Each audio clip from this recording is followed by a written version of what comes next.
Alors, je vous le dis très solennellement ce soir. Ce théâtre, nous le rebâtirons ensemble. Et c'est sans doute une part du destin français et le projet que nous aurons pour les mois à venir. Mais je m'y engage. Dès demain, une souscription nationale sera lancée, et bien au-delà de nos frontières. Nous ferons appel aux plus grands talents, et ils sont nombreux, qui viendront y contribuer. Et nous rebâtirons l'Académie royale de musique. Parce que c'est ce que les Français attendent. Parce que c'est ce que notre histoire mérite. Parce que c'est notre destin profond. Françaises, Français, je vous remercie.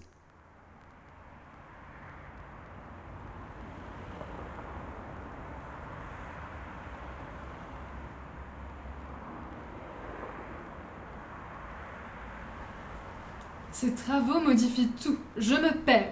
La faute à Louvel. Quoi? Louvel, le cellier, l'ouvrier, celui qui a tué le duc de Berry. Ah oui, je me rappelle. Pauvre homme. Mais ce chantier, quel rapport? Quel rapport? L'opéra. Ah, l'assassinat, oui, bien sûr. Que le temps passe vite. Déjà 3 mois. Quel chantier, quel chantier. Pauvre homme. Vraiment, quelle triste histoire. Il n'y a plus de roi, donc? Je sais pas. Et regarde! Quelle beauté! Tu imagines cette même façade, mais éclairée au gaz? Oh, c'est beau, oui, c'est beau. Tu dis ça en regardant l'échafaudage! C'est beau aussi. Quelle ingéniosité. Tu sais, le conseiller général, je n'ai plus son nom. Celui qui était à table avec nous tout à l'heure, tu sais? Oui, Jacques, conseiller général du ministère de la Maison du Roi. Oui, Louis, oui. Il sait déjà ce que ça va être. Il n'a pas le droit d'en parler, mais il sait. Il est dans la commission. Je suis curieuse, tu me connais. J'ai essayé de le faire parler. Ce sera un gros chantier, alors, que je lui ai dit. Je serais fort embêtée, j'habite boulevard des Italiens, à 2 pas. Je lui ai dit ça. Et peut-être qu'il a voulu me rassurer, je ne sais pas. En tout cas, il m'a dit que ce sera un chantier très rapide. Très rapide, il a dit. Très rapide, ça ne veut rien dire. Ça ne veut pas dire moins bruyant. Qui pense au bruit? C'est bruyant un chantier. C'est toujours nous, les habitants, qui en payons les frais. Il a dit aussi que ce ne sera pas un chantier ordinaire. Tiens, Oui. Ce chantier sera comme un grand déplacement, très cher. La somptueuse salle Richelieu sera déplacée. Notre architecte ne propose pas de construire une nouvelle salle. Nous n'avons ni le temps ni les moyens. Déconstruire et reconstruire. Voilà notre affaire. C'est ce qu'il a dit. déconstruire et reconstruire. C'est donc ce qu'il va se passer ici? Ils vont démonter ce chef-d'œuvre? Oui, ça a déjà commencé. Déconstruire et reconstruire, j'aimerais y être. Qu'est-ce que tu racontes? C'est un chantier. J'aimerais y être à l'inauguration, voir la nouvelle salle. Ah oui. Je demanderai à notre conseiller. Il fait froid, non? Le travail va bientôt reprendre ici. Rentrons.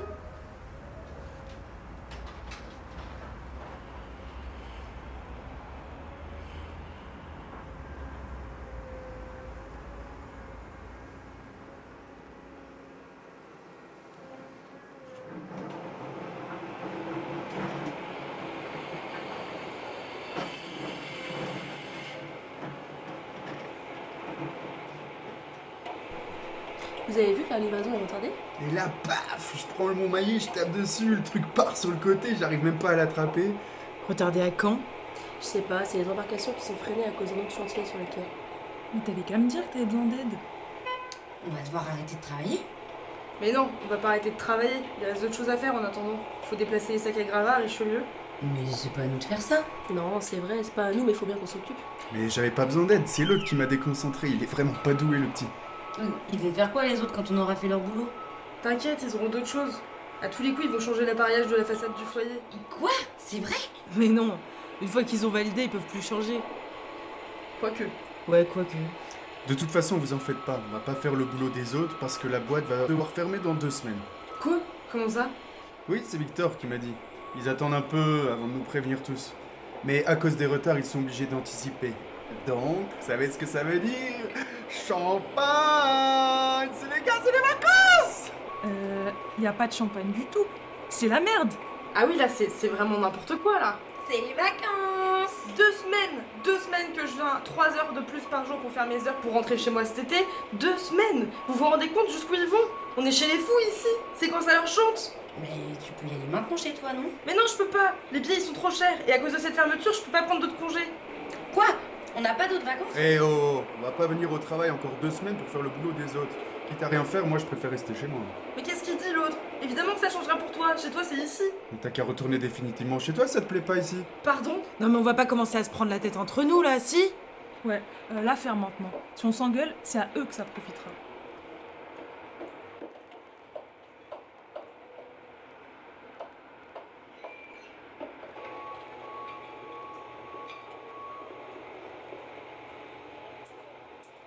Pardonnez-moi, Majesté. Que se passe-t-il encore? C'est par rapport au chantier de l'Académie de musique. Comment? Il faut encore décaler la fin du chantier? Non, disons qu'il y a quelques imprévus. En fait, plus exactement, nous venons de découvrir que le sol du bâtiment, enfin ses fondations, ne tiennent pas très bien.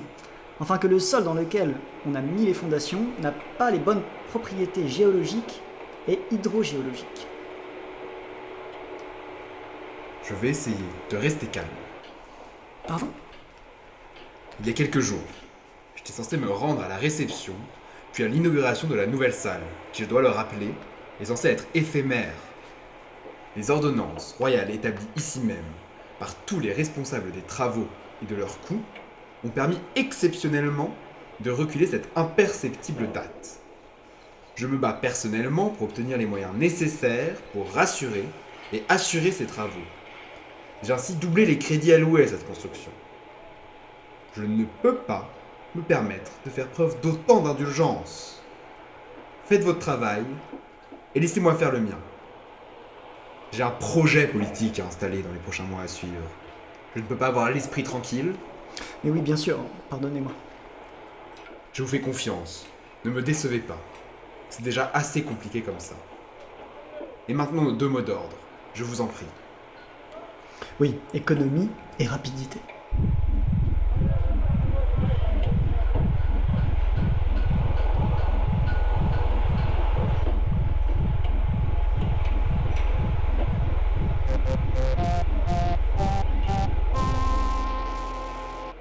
Il est 20h, nous vous souhaitons la bienvenue sur votre antenne préférée.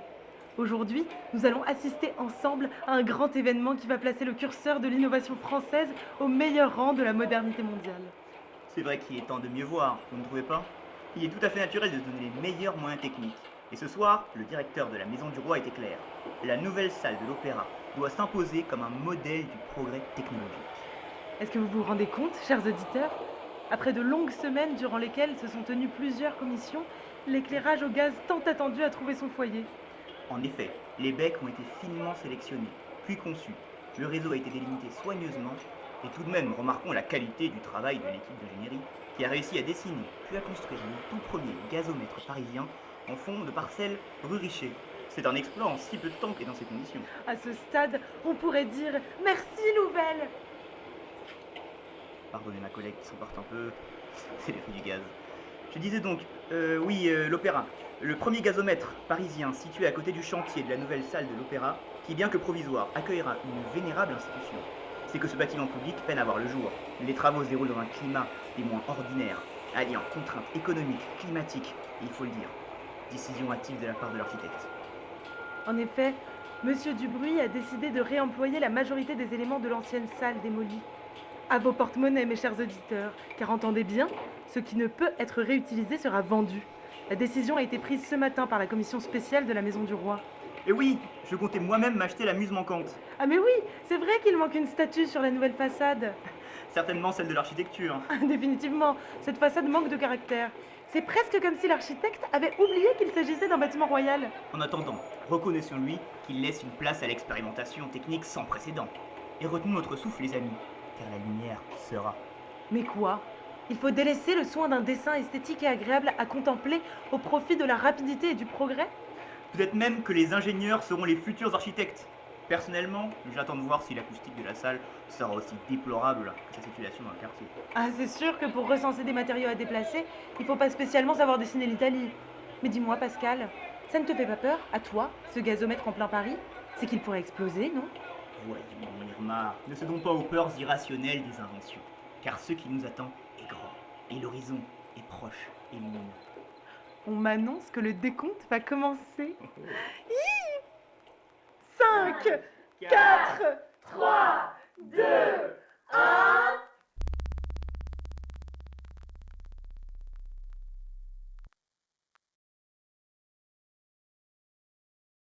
Mesdames, messieurs, chers étudiants, chers professeurs, en ces circonstances graves que nous connaissons, il m'a semblé opportun de placer personnellement le curseur de nos débats qui me tiennent tant à cœur sur une révision particulière de l'état de notre discipline.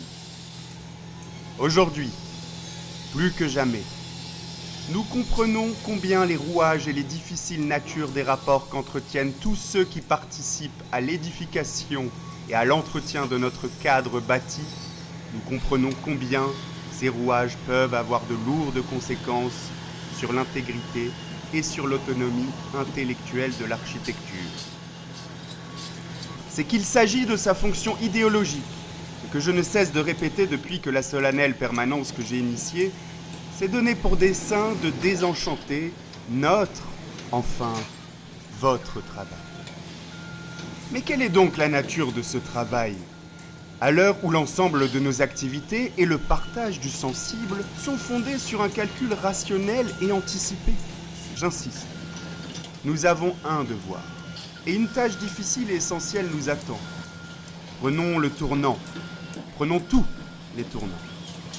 C'est qu'il faut fonder un travail de théorie architecturale qui s'inscrive dans les luttes politiques concrètes, démonter les mythes, ceux qui nous, enfin vous, séparent de la réalité empirique de tous ceux qui œuvrent chaque jour et qui ne possèdent pas votre temps, ou bien un autre, ou bien aucun, cela dépend. Va-t-il encore être question d'une crise ? Mais quelle crise encore que l'ultime et seule crise qui puisse exister et qui consiste en le péril total de notre chère discipline ? Un pincement au cœur, certes, mais voyez-vous même l'image du chaos, celle de la défaite, la raison du siècle passé, raison qui souffle précisément la réponse à cette crise. Ne voyez-vous pas que même en ces temps aux mille promesses désenchantées, la discipline architecturale sert encore les structures de pouvoir ? C'est qu'elle a retrouvé sa première destinée, son projet utopique, mesdames, messieurs. C'est qu'aujourd'hui, la foi dans le progrès dicte son projet, elle aussi, elle anticipe vers l'avant, et nous en sommes là. Vous rendez-vous compte ? L'idéologie qui s'était attachée toujours à une certaine forme de conservatisme se meut en utopie. On se jette dans l'avenir. Comment alors structurer la totalité existante et en devenir ? Je vous pose la question. Se concentrer sur le travail intellectuel, tel est le premier des sujets sur lesquels nous devons porter notre engagement. Le travail intellectuel, que nous voyons également comme la science du capital, doit concilier deux attitudes. Celle qui fait du travail intellectuel un travail inscrit dans les rapports de production, celle qui fait du travail intellectuel un substitut à l'organisation politique. Vous ne vous étonnerez pas, mesdames, messieurs, que je vous annonce combien il est question pour nous toutes de concilier ces deux attitudes incompatibles. Tel est le projet funeste du travail des architectes de notre temps, exclu bien évidemment des structures et institutions chargées de la réalisation technique des plans. Et que fait l'intellectuel ? Il se libère de tout système de valeurs. L'intellectuel. L'intellectuel, mesdames, messieurs, mais c'est la valeur elle-même qui s'abolit. En faisant la critique du conservatisme, l'idéologie doit se nier elle-même. Tout se meut. Et l'utopie progressiste se dresse. La maîtrise rationnelle du futur ou bien le plan, disons-le. L'intellectuel désacralise son activité pour pouvoir intervenir productivement. Il devient quoi ? Technicien du nouvel ordre ? C'est possible ça ? Est-ce que c'est possible ? Non, évidemment pas, ce n'est pas possible. Que reste-t-il de ces échecs d'émurgie ? C'est qu'il faut intervenir productivement dans la réalité sociale. L'architecte, l'idéologue social. Architecture ou révolution ? Le problème se pose enfin clairement. Le travail intellectuel comme science du capital ne peut pas assurer sa fonction politique. c'est-à-dire son regard lucide et critique de son temps. Synthèse est impossible, disent-ils. Aspirer à l'autonomie absolue de l'activité intellectuelle pour récupérer une subjectivité aliénée par la division du travail, c'est passer dans des missions au service de la classe ouvrière, pour redonner aux masses leur propre subjectivité, leur clairvoyance, leur liberté. Voyez comme elles sont aliénées, ces foules travailleuses et silencieuses. Regardez-les attentivement. Voyez les automates indifférents à toute valeur. Et que nos disciplines ne sont pas exclues d'idéologie. Emparons-nous d'une désacralisation totale de nos efforts projectuels laborieux. Arrêtons de croire, mesdames, messieurs, je vous en supplie, qu'il faille penser les conditions d'une architecture pour une société libérée.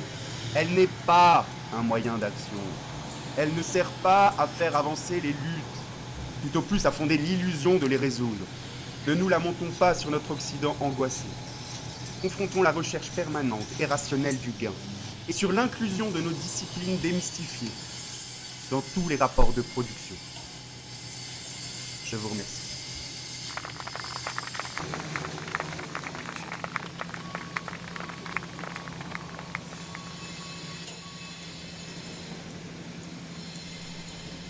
Voyez monsieur, je vous l'avais dit, ça avance.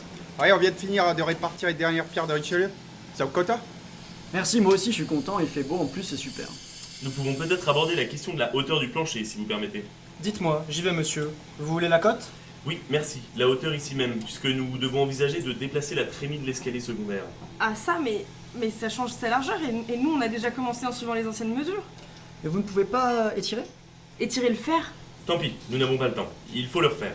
Oui, mais si la trémie est là, le sens du plancher doit être inversé. Qu'est-ce qu'il dit? Qu'ils doivent changer la structure. Mais non, on peut garder la même tout en inversant le soulivage.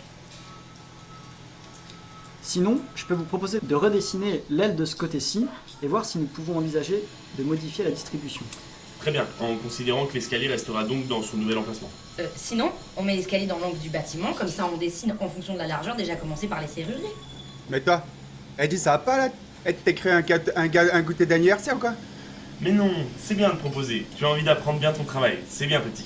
Maintenant, tu peux aller prendre 2-3 mesures et dessiner si tu veux. Allez, va. Merci, monsieur. Et qu'est-ce que vous passez du parquet en bas? Moi, je le trouve vraiment beau. Pour être honnête, je ne pensais pas que c'était la pose définitive. Ah oui, tiens, moi non plus. Messieurs, ce n'est pas vrai ce qu'il dit ici. On va arranger ça.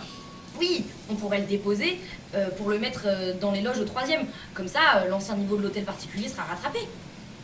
Eh ben, je suis en train de rêver là. Eh ben, va préparer ce que t'as demandé, et vite.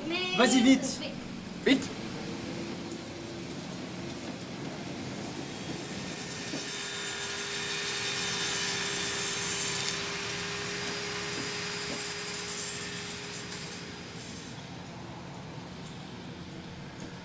Ah, nous avons le même créneau aujourd'hui. C'est Jules qui surveillait le chantier? Jules? Je croyais que c'était toi, Jules. T'es qui? Non, Jules c'est pas moi. Mon tour de nuit c'était avant-hier. T'es là depuis quand? Et tu fais quoi? Je regarde, attends. Y a personne. Comment ça, personne? Y a les ouvriers, je les entends. Oui, ils sont là, ils travaillent. Y a les maçons, les menuisiers, y a des manœuvres. Mais ils sont tout seuls. T'es sûr? Attends, recule, attends. Faut pas qu'on te voit, attends. Qu'est-ce qu'on fait?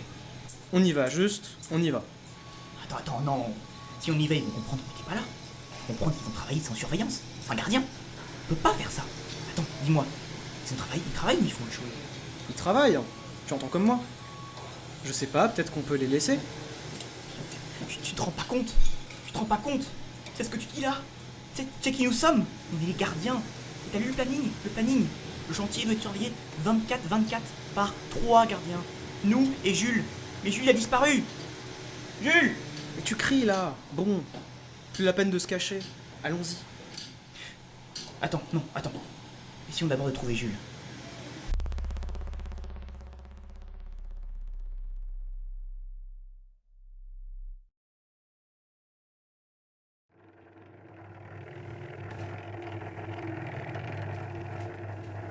Tu le connaissais? Pas vraiment. Il parlait pas bien français, on ne pouvait pas trop se comprendre. Mais il faisait bien ce qu'on lui demandait.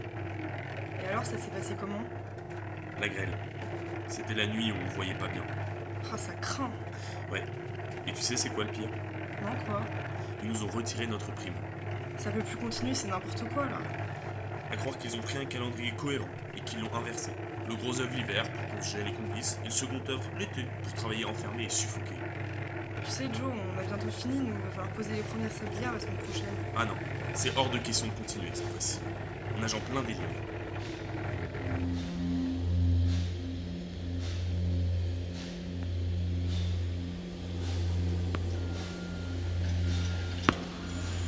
Pardonnez-moi, Majesté. Encore lui, c'est pas vrai. Je suis sincèrement désolé, mais il faut agir au plus vite. C'est très très grave là. Ils ont posé leurs outils, ils refusent de se remettre au travail. Et alors? Mais ils ont arrêté de travailler. Ils sont tous devant l'échafaudage. Ils empêchent 2 architectes sous-chefs de sortir. 2 otages. Ils ont fait un feu, Seigneur. Ils ont fait un feu. Ils vont foutre le feu, ces imbéciles. Mais depuis quand une troupe d'ouvriers ridicules représente une quelconque menace pour nous? Détendez-vous, garçon appelé Dubry, c'est à lui de s'en occuper. Leur donnez ce qu'ils veulent, et ils vont sagement se remettre au travail. Cependant, moi, je n'ai rien à faire avec ces histoires. Allez voir ailleurs. Salut, mon pauvre.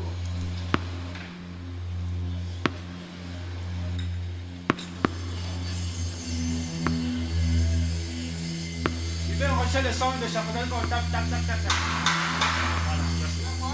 L'hiver, on rachète le son. Voilà, comme ça. Comme ça, non? Ah.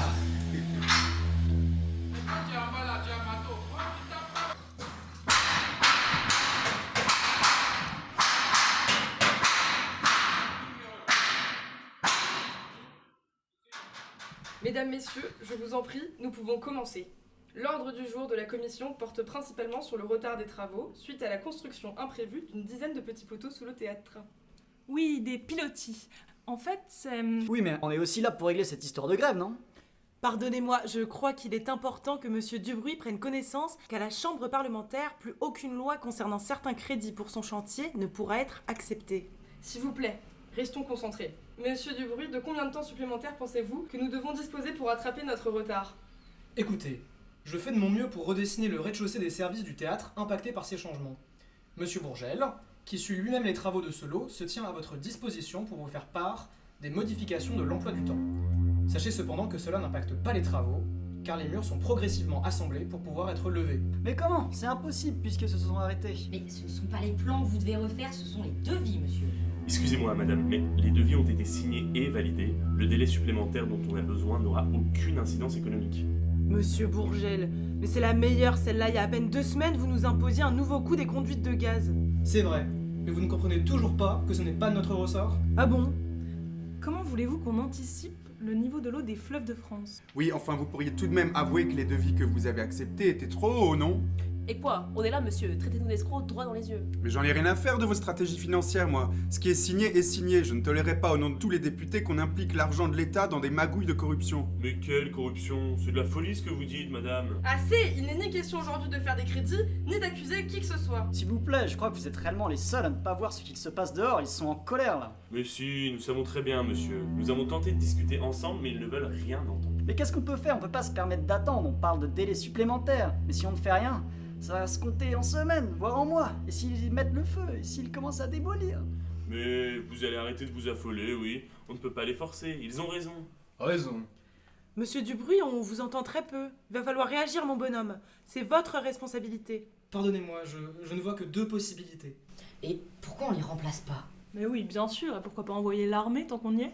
L'armée, ce n'est pas de mon ressort, mais la police, éventuellement, on pourrait l'envisager.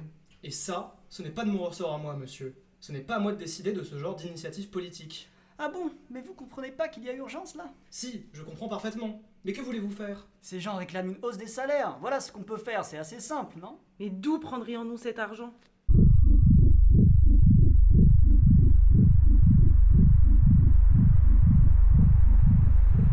Ah, ça, c'est totalement fou, ça. Quoi? Ils ont encore voté une loi pour le gaz. Quoi? Ils vont donner plus d'argent pour commander des nouvelles conduites de gaz et nous rien. C'est pas vrai, j'y crois pas. Ah, s'ils veulent être modernes, on va être modernes, les amis. Mais qu'est-ce que tu veux? Ce que je veux? Mais pour ce que je veux, il faut que vous me suiviez tous. On suit. Quoi? Vraiment? Tous? Oui. C'est qu'on fête un jour important alors. On va préparer une grande action. On va les faire chanter? Mieux que ça, on va aller les chercher. Mais pourquoi faire enfin? Mais pour refonder l'organisation du travail. Quoi ? Si seulement on arrivait à faire monter nos salaires, déjà ça irait mieux. Mais on a l'occasion de faire pression et de changer en grand les choses. Et toi, tu penses qu'à tes sous. On fait un opéra pour les aristocrates de toute façon. Et comment on fait pour changer en grand les choses, hein ? Pour réorganiser le travail ? Il faut écrire des lois et des tarifs qui règlent le travail et les garantissent. Vous vous rendez compte qu'il y a une surabondance de bras ? Vous n'avez pas peur, vous, de devenir des mendiants, de ne rien avoir à donner à manger à votre famille ? Personne ne veut travailler. Il faudrait le même salaire pour tout le monde et lutter contre le chômage. Garantir la prospérité pour tout le monde. Pareil. Joe, ils trouveront toujours des gens pour nous remplacer pour moins cher. On est loin de tes réformes, là. Quand est-ce qu'on voit les choses encore plus grandes ? Attends, il y a 2 minutes, tu me disais que vous me suiviez. Et là, vous changez d'avis ? Je pensais que vous étiez fidèle, moi. Je veux juste ce que je veux. Enfin, nous avons notre mot à dire. Voilà ce que j'ai à dire. Mais tu ne dis rien. Moi, j'ai quelque chose à dire. Moi aussi, je veux que l'humanité aille bien. J'aimerais qu'on diminue nos heures. Non mais déjà, faut qu'on obtienne la hausse de salaire. Il faut qu'on travaille moins. Mais quoi ? Tu n'es pas heureux de faire ce que tu fais ? Si, mais j'aimerais le faire pour moi-même. Mais alors, tu vas nous faire un joli discours sur l'humanité qui va mal pour pouvoir bricoler tout seul dans ton coin, comme un égoïste ? Mais non, j'ai jamais dit seul. Il faut des réformes. Il faut des réformes. Oh, et toi, quoi ? Ton rêve, c'est de devenir patron ? Comment tu peux bricoler pour toi-même sans être seul ? Je parle pas de ça. Tu ne vois pas la misère, là ? Il faut un protocole social. Moi, si je monte ma boîte, vous serez mieux payé. Les patrons sont exempts de pitié.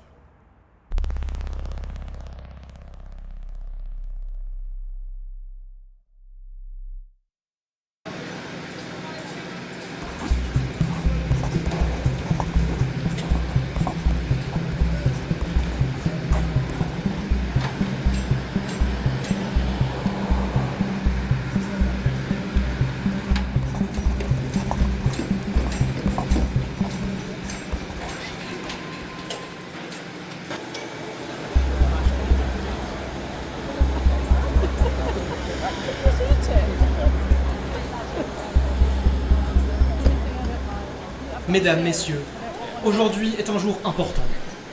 Nous inaugurons ensemble le chantier de la salle de l'Académie royale de musique. Par avance, excusez-moi pour le bruit, le chantier doit continuer.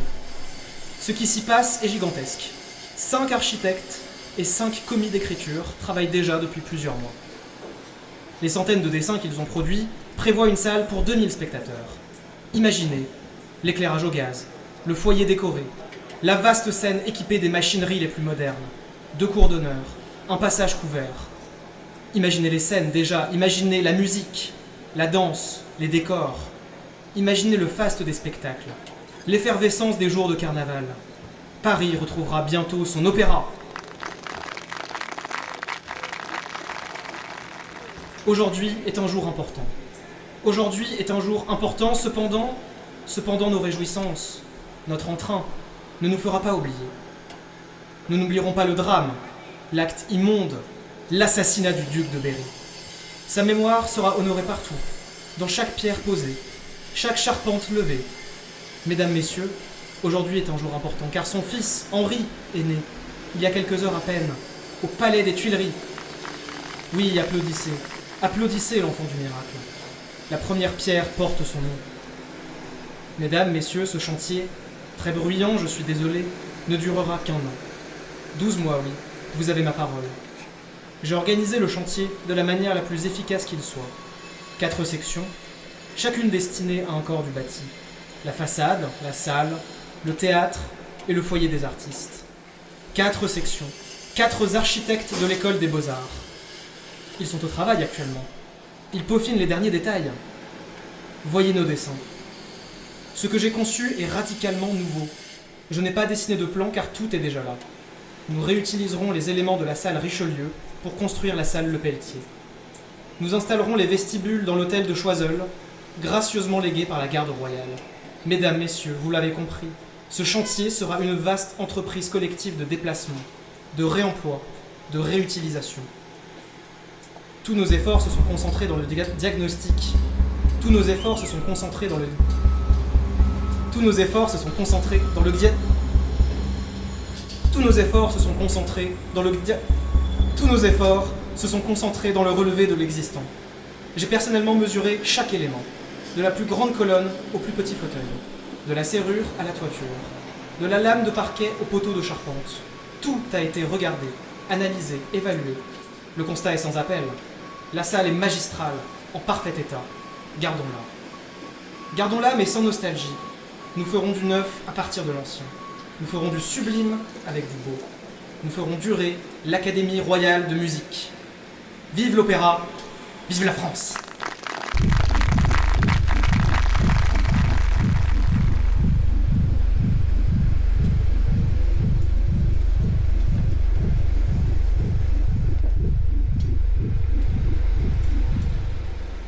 Venez, regardez, ici. Tu as fini le plan? Enfin. Qu'est-ce que c'est? J'ai essayé une rue qui n'existe pas. Passage de l'Opéra. Un passage? Oui, comme le passage des panoramas, tout près. À l'intérieur, café, boutique, hôtel, appartement. Une ville dans la ville. Grand cercueil de verre, plage de l'inconnu et du frisson. Non, non, non, c'est impossible. Ce n'est pas le lieu. L'opéra sera entouré de 3 rues. 3 rues déjà. 4, ce serait trop. Et les passages couverts, vous savez très bien ce qui s'y passe. Non, vraiment, ce n'est pas adapté, c'était pas prévu. D'ailleurs, tu l'as lu le programme, toi? Non. Non, mais... je sais pas. Peut-être que ça peut être intéressant. Surtout pour les appartements. Si les appartements, ils pourraient être loués. Les loyers, ça pourrait ramener de l'argent. Tu sais, Paris change. Paris se réinvente. Il y a de grands projets. Qu'est-ce que tu racontes? L'argent des loyers. T'as besoin d'argent, toi. Qui a besoin d'argent? S'il vous plaît, regardez le plan. Ce passage, je l'ai dessiné d'abord pour l'opéra. Pour celles et ceux qui y travaillent. C'est une autre voie d'accès vers les coulisses. Pour les comédiens, c'est pratique. Et ici, regardez, un bureau pour nous, un bureau d'architecte. Mon bureau dans le passage? Je crois que j'aime bien cette idée. Un bureau à soi, à la fois ouvert et fermé, bien pour y travailler, bien aussi pour être joignable. Oui, c'est bien, j'aime bien cette idée. Merci Louise. Et pensez à la lumière. Le jour, les rayons du soleil traversent les tuiles de verre, et la nuit, les lampes à gaz éclairent. Attends. Ce passage, il aurait une porte? Si tu veux. L'assassinat n'aura pas lieu 2 fois. Il faut que le passage puisse se fermer. Il faut permettre une sorte de sortie de secours. Il faut éviter que n'importe qui puisse entrer et sortir quand ça leur chante. Il y aura un espace. Là, mettons-y la loge du gardien. Mais oui, la loge, avec une chambre à louer à l'étage. Arrête un peu, tu veux? C'est de la sécurité dont il s'agit. Une loge pour le gardien, alors. Alors, c'est bon? Le passage reste? Oui, ce sera le passage de l'opéra.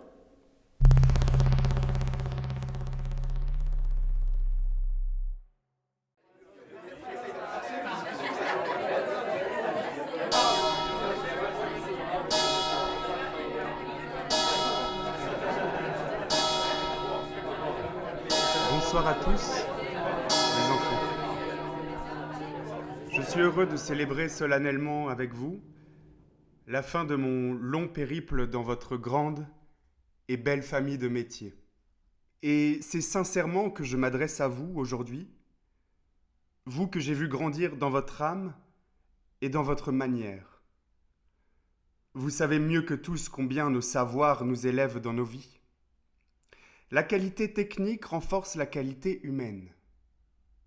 Ne perdez jamais votre fierté démonstrative qui ne sera jamais un défaut, mais la récompense naturelle des efforts, voire des exploits que vous accomplissez dans la journée ou dans la semaine.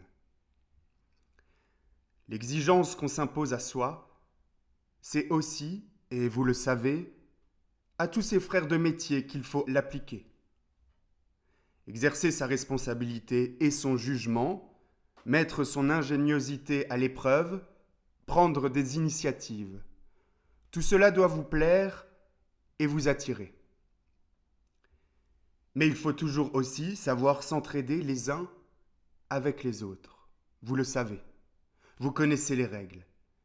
Et vous comprenez combien votre devoir de transmettre et de perpétuer nos belles coutumes ont pour dessein ceux de raffermir votre force de volonté et votre résistance. Mais à la hauteur de votre devoir, vous avez un droit. Et ce droit, c'est celui d'être direct dans votre comportement, et même bourru s'il le faut. Car tout l'explique. La rudesse du travail, les risques pris, les intempéries supportées, et aussi le fait que dans ce métier, on ne transige pas avec ce qui est bon et ce qui est mauvais. Tout ouvrage est une création dans l'action. Méritez vos sacrifices. Fournissez le meilleur de vous-même. Soyez intransigeants. Obligez-vous à la cohésion. Restez franc, solide et passionné. Car aujourd'hui, la hiérarchie a changé. Il n'est plus question d'honorer celui qui exerce son art, car il n'y a tout simplement pas de dessin. Il n'a rien composé. Vous comprenez ce que cela veut dire ?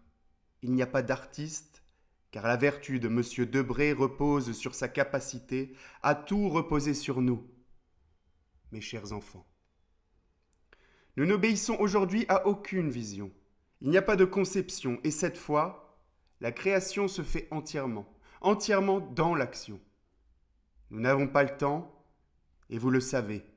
Sa Majesté a anticipé de 2 mois le dernier levage. Alors, montrons-lui qu'il peut compter sur nous, et sur nous seuls. Soyez plus fiers que jamais. Merci.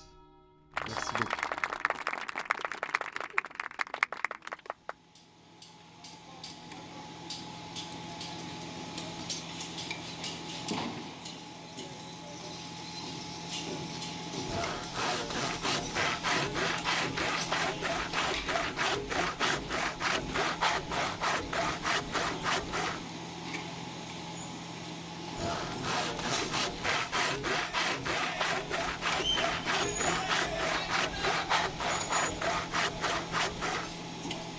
Voilà, la deuxième porte, identique à la première. Bonjour, ok, merci, je vais regarder. Identique, vous êtes sûr? Il y a des parties que je ne reconnais pas. Oui, parce que j'ai utilisé des pièces d'une autre porte. J'ai fait du réemploi, tu vois. Ah, mais c'était prévu ça? Ce sont les plans de l'architecte? Non, c'est mes plans. Enfin, l'apprenti m'a aidé aussi. On refait les plans. Vous refaites les plans de l'architecte? Vous dessinez? Bah oui, je redessine les plans. Mais c'est prévu ça, l'architecte est au courant? Oui, bien sûr, bien sûr. Ah bon, d'accord. Écoutez, je vais quand même l'écrire dans mon rapport, j'en parlerai à la réunion de chantier. Vous êtes pas là, vous, aux réunions? Je vous ai jamais vu. Vous êtes menuisier, c'est bien ça? Si tu veux. Oui, menuisier, pas chef d'atelier. Juste menuisier. C'est le chef d'atelier qui y va, de temps en temps, aux réunions. Moi, je m'appelle Fabienne. Enfin, c'est peut-être pas ta question. Si, merci. Je prends quelques photos, hein, pardon, excuse-moi. Fabien, comment? Juste Fabienne. Pas de souci, c'est moi. Merci à toi. Au revoir, Fabienne, au revoir. Au revoir.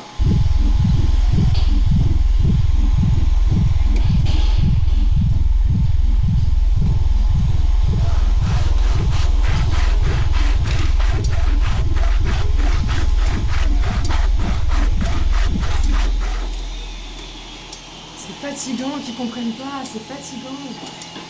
Je prends ça, je le pose là. C'est bon? Tu me passes la pièce qui est là? Celle-ci? Elle a l'air usée. Oui, merci. Là, ici, c'est bon. Ah non, c'est pas du neuf, c'est sûr. Y a pas toujours besoin. Ici, voilà, regarde. Mais c'est un morceau de plainte. Bah oui, c'était ça. Mais maintenant, c'est le cadre. Passe-moi le gros ciseau, là. Ah, vous êtes en mode réemploi, en fait. Merci. Ouais, si tu veux, ouais, réemploi. Trop cool. Ouais. Ah, attends, viens, je te montre. J'ai une cachette. Mais c'est trop cool, mais attendez, c'est ouf, moi aussi je fais ça. Ouais? Bah oui, l'ancienne opéra, il y avait une armoire, l'armoire des vestiaires, vous voyez? Là-bas, il y avait une armoire méga belle, je sais pas, personne ne l'a touchée. Apparemment, c'est l'armoire dans laquelle ils avaient rangé l'arme de Pierre Louvel. Vous savez? Bah, je sais pas, personne l'a touchée et c'était le dernier jour. Elle était mise dans la rue. J'ai pris plein de morceaux, plein de trucs et ben, en chaîne, hein. En chaîne? C'est super. Tu vas faire quoi avec? Tu viens quand tu veux à l'atelier, quand tu veux. Tu fais un truc avec, un truc tout neuf, mais avec des bouts d'anciens. Ton réemploi, là. Fais-le. Bon, maintenant, faut faire vérifier ça au conducteur de travaux.